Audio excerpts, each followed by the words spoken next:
What's a big industry secret that isn't supposed to be known by the general public? If you get in a car accident, and your insurance tries telling you that you have to or that you should take your car to a specific repair facility to get repaired, tell them to go fist themselves. You have no obligation to any insurance company or repair facility. You can take your car to any body shop you like to have the repairs done, and it's against the law for insurance companies to tell you that you can't. However, they often use tricky wording to make you feel like you have no say. Especially if you're a woman. Also, if a car repair shop tell you that you need to pay before they can give you your car back, they can't. Tell them to send you the bill and only on the thing you told them to fix. If they say, well, we fixed that one other thing and it's going to cost $200 more. Tell them, well, I never agreed to this and I will not pay for it. What if it was for legitimate damage discovered during the repair process? I'm unsure of what it would have to be for the mechanic to declare the car unsafe for driving, but I would assume it had to be something serious. But you better believe if I take my car into the shop to get an oil change and replace a tire, and then they say that they had to replace the windshield wipers, air filter, headlights, brake lights, etc.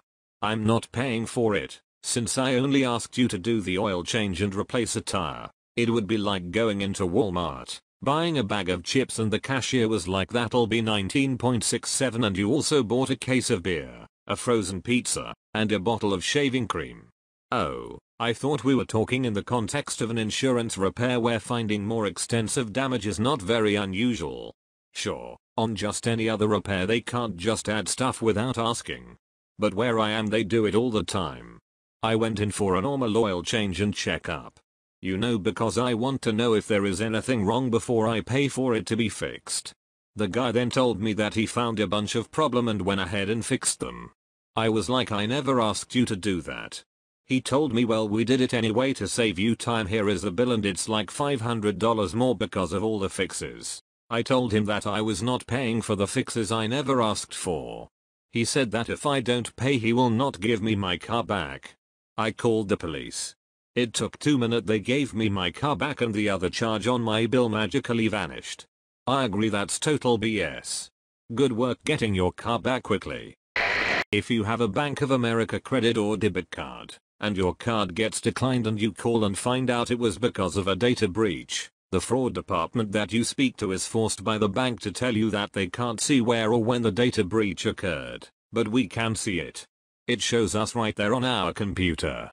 It's really f***ing annoying for everyone involved, other than the bank apparently, since they're the ones that enforce this. It's a major problem because your card gets completely shut off right there over the phone, and we have to send in a request to have a completely new card and card number sent to you. Then, you wait about 2 weeks to receive it in the mail, and have to change everything you pay your bills onto the new card number. But if you go back to the store with that new card that had the data breach and they still haven't resolved the problem with the breach, then your card will be shut off again. Rinse and repeat. Please try not to get too angry at the people you talked on the phone. They don't work at BOA, they are just lowly call center workers, and they are fired if tell you where it happened. The bank is saving their own ass to not piss off big companies that don't want that info to leak to the public. Former fraud investigator of banks here. This is an industry-wide practice and nothing unique. The reason they don't tell the public is because, if the compromised merchant hasn't gone public, and you tell customers who the merchant was, you could be faced with a lawsuit for slander, defamation of character, whatever the legal team can come up with. It is very unlikely this would hold up in court, but the bank's legal department doesn't want to take the chance of dealing with it. Back when I was a fraud investigator for a bank, we had a vanilla folder hanging on the wall of the fraud department, which was 3 other guys and myself, which said on it, give to management if Walmart is compromised. Inside it was separate envelopes with each of our letters of resignation. But, why? The envelope thing? Why would Walmart being compromised make you quit? Because if Walmart got compromised, you are basically going to be reissuing 80% of the cards your bank has issued. If you are very fast at reissuing a card within the system, I was the fastest at just under 60 seconds per card. It would take you forever to reissue hundreds of thousands of cards. Also keep in mind that only about 3 companies in the US actually produce the plastic cards. When a big compromise, like Target, would happen, They deplete the warehouses and tax the system. You are looking at months of waiting for a new card if a giant like Walmart got hacked. I can tell you it is the fear of a lot of fraud investigators for the banking industry in the US. This sort of thing isn't automated. I would think they could look at a transactions database, pull all transactions for Walmart, get the card numbers associated with those transactions and then run those through some automated process to reissue the cards, then handle any edge cases manually if need be. I can't imagine doing all that work by hand. I guess job security though. Some of the big banks, the ones that couldn't fail, have the systems, but anything smaller than that it is usually all done by hand at the bank level and then submitted to the company that prints the cards. The bank I worked for would actually do a cost analysis to see if it was worth paying the printing company to make the list for us. For the size of the bank I worked for, if it was under 10,000 cards, it was all done by hand in-house. If it was Walmart, I am sure they would pay the printing company, but so wouldn't every other bank. It would still be a giant cluster F. Your children tell us nearly everything about what goes on in your home. Source: preschool teacher. I taught preschool for nearly 10 years, can confirm. We had a cop visit our school one day. He was the father of one of the teachers. He talked about being good, law-abiding citizens, and asked if there were questions at the end. I learned a lot that day about some of the families at our school. Some were a little too familiar with the police. Yes, they are way too familiar.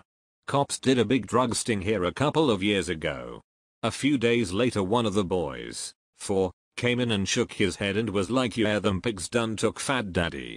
He ain't jetting no bail either. Haha, sounds like his parents were grooming a little thug. I miss working with little kids, sometimes. Grooming a little thug? Nah, that little dude is going to grow up with the sassiness of an old black lady. And if you've ever hung out with old black ladies you would know they're awesome people but very loud. Okay, now I see it. There's always that one kid with a big personality. Merlin Entertainments, the company that runs a wide variety of midway attractions like Legoland Discovery Centers as well as Legoland itself, pays most of their American employees less than Walmart. Oftentimes, employees love the job, but ultimately can't afford to keep it. This causes a near 90% turnover rate. This is just about everywhere in the entertainment industry. General rule of thumb, if the job is low skill and fun, it won't pay much because it's super easy to replace people. The other side of this same principle also explains why actuaries make so much money. High skill and boring equals good money? Yep. Why else would anybody do it? If you have the skills to become an actuary, then you can pretty much do anything else that isn't mind-numbing boring, with a bit of training. Being an actuary isn't that bad. Some of us like spreadsheets. The work is far from mind-numbing. What does being an actuary really entail? How much do you make? How do I get a job being an actuary? I know someone that makes over $100,000 for being an actuary. Not bad for someone that's under 30. Ask to have the late fee waived. I literally cannot do anything with it until you specifically ask. So you have a late fee of $30 on this. Gee, that's a lot. Why is it so much? That's the late fee we have. I do apologize for that inconvenience. Well, I guess I'll have to pay it then. Okay, so your bill is $150. Do you realize how much that is? Yes. And I do apologize for the inconvenience. Well, can you do something about it? Yes. Now I can because you asked. Please stop making me feel guilty that you paid your bill late. I had this happen with my power company. The bill was due 1 week before my paycheck and in the summer months was always in flux, so I could never budget it properly or I would under budget it. It was my first year living in this particular condo, so I finally called up after having my service disconnected twice. Look, I'm having trouble meeting this payment schedule. Is there any way I can pay an extra amount to prorate onto next month's bill or something so I can offset the payments by a week? No, but we could just move your due date back by a week. Splup. Okay, that works too. I work for a web design development agency in Canada. Clients think they pay us to do the work.